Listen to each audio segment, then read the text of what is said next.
Hi everyone, so I'm going to show you how to make a hemp bracelet in two different styles. So to start with, you'll need some supplies. You'll need your ball of string, you will need a safety pin, and then also a pair of scissors. So the first step is to cut two different lengths of string. The first length of string will be your short string. So you're going to fold it in half, and roughly you want to make sure that this at least fits around, if you're making a bracelet, fits around your wrist with a little bit to spare. I like to make mine the size of, if I were to hold it on my finger and stretch it to my elbow, it reaches my elbow. And then of course twice because you're folding it over. And then the second string will be double the length of this one. Okay, so you have one short and one long.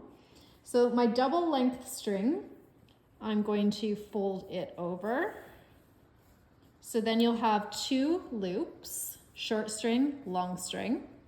You're going to put the two loops together, and then you can just stick your finger through the loop, and we're going to knot these strings by just basically creating a knot around your finger and back through. So one big knot with all the strings. And then when you're adjusting this knot, be careful not to make that loop too big, because you want it to be a good size for your bracelet. So I'm just going to make a small loop and kind of adjust my knot like this. And you've got two loops, right? And four strings now. So then what we're going to do is take our safety pin and we're going to put it through the loop. And then you're going to pin this to the knee of your pants. So now you have a nice way of working on your bracelet. So we're going to separate our strings. And we want to have the two short strings. Where are they? Here. The two short strings in the center and the two long strings on either side. Okay, so long strings on the side and the two short ones in the center, and you want to lay them flat so the two strings are side by side. And there's two different styles of bracelets that we could make. We could make a flat style bracelet, or we could make a spiral bracelet. So I'm going to show you how to make both. So we're going to practice our knotting technique first. So I like to go from left to right, but really you can go from any direction you want. If you're going from the left, you're taking your long string on the left, you're folding it over top of your two middle strings. So it makes like almost like a four kind of shape. And then you take the string and you go underneath and through the loop.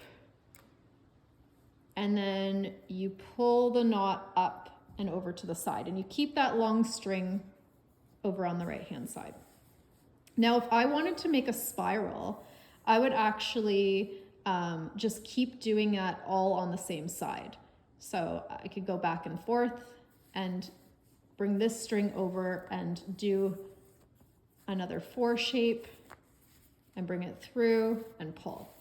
If I want to do the flat knot, instead of putting this string to the other side, I'm going to keep it on the right hand side. I'm going to make a P shape like this, put it over top, pinch it in the middle, take this strand underneath, through the loop, and pull.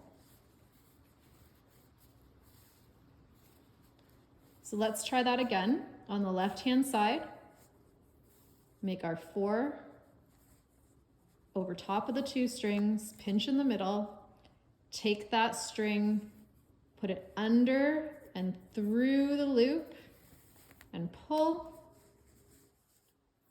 and then pull the string tight.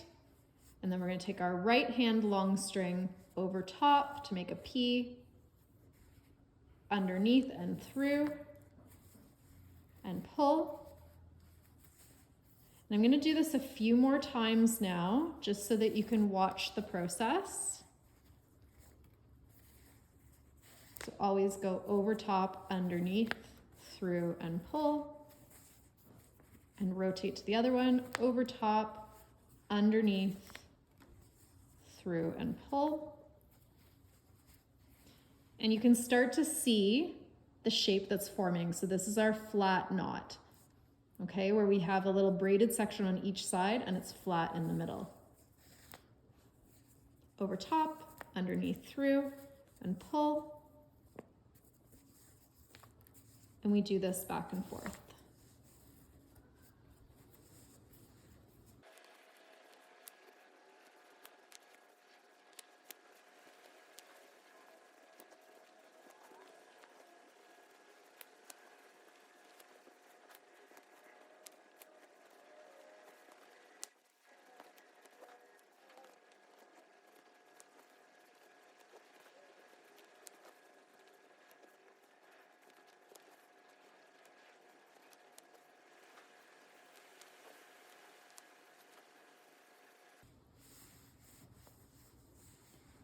So once you get to the halfway point of your bracelet, you might want to add a bead. So what you want to do is just measure on your wrist what roughly the halfway point is. So you want to ideally do this before you've gone too far, but if you find that you have made too much length, you could always take some knots out. And you want to account for also the size of this as well, right? So this and this is halfway around my wrist. So if I wanted to add a bead, I would put it over my two middle strands, so the two short strands. I would slide a bead into the center, and then I would put these strands on either side of the bead, and then just continue my knotting again from left to right and back and forth again. To finish the bracelet off, you have a couple of options. So if this was the end of my bracelet, for example, I could just create a knot at the very end. So creating a knot like we did in the beginning with all the strings. So just knot it at the end. If you create a big enough knot, you could actually get away with using that knot as a way of fastening your bracelet so that it just goes through the loop that you created. That's why I kind of recommended doing the loop fairly small in the beginning. Or the other option is to leave a little bit of cord at the end so that you can actually tie the bracelet on and get it on and off your wrist that way. Or another fancy way to finish your bracelets would be to actually put a bead at the end of your bracelet and then make sure that that bead is just slightly smaller than your hole so that you could slide the bead through the hole and use that as a fastener for your bracelet. So there's tons of different ways that you can do it. And again, this is a little demo of the flat technique. The spiral is very similar, except that instead of switching back and forth from left to right, you stick to all on the left or all on the right for your knots. And the spiral will look like this, except it'll be twisted like that. So it depends which look you'd like for your bracelet.